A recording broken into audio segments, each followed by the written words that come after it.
Long before we arrived, they were already here. The first animals appeared more than 600 million years ago. We have existed for less than a blink of that time. Most of them we have never even met. Of the millions of species on this planet,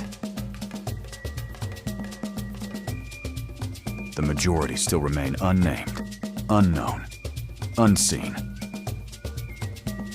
They have survived what we can barely imagine: asteroids, fire, ice, the collapse of entire worlds.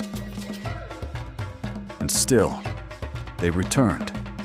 They sense things we cannot. They carry knowledge written in blood and instinct, passed down through an unbroken chain 500 million years long. Every creature alive today is a survivor, a living thread that refused to break. We are not the center of this story. We are only the newest chapter, and the oldest stories are still out there. In the wild, they still move by laws older than language. Wolves map entire landscapes in scent and silence. Elephants grieve, remember, and teach their dead. Great cats hunt not with rage, but with a patience measured in hours. Migrating birds cross hemispheres by stars and magnetic fields no human instrument can fully explain. In the forests, the grasslands, the frozen edges of the world, wild animals live without clocks, without borders, without permission.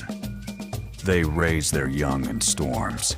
They fight, play, and vanish into the dark as if the earth itself is their only witness. Most of them will never see a human face.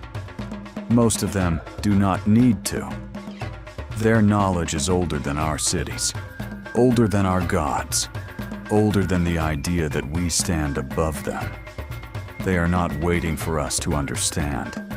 They are simply continuing the long, unbroken story of being wild. And every time a pair of eyes glints in the night, or a distant howl rises under the moon, we are reminded the wild is not gone. It is only deeper than we are willing to go. They were already writing the rules of survival long before the first human footprint touched the earth. Some still carry the architecture of vanished oceans. Horseshoe crabs have walked the same shores for 450 million years. Their blue blood older than the dinosaurs. Sharks have felt the pull of the moon through every mass extinction. Crocodiles watched the continents drift apart and simply waited. In the deep, creatures live without sunlight, without names, without ever knowing we exist. They speak in electric fields.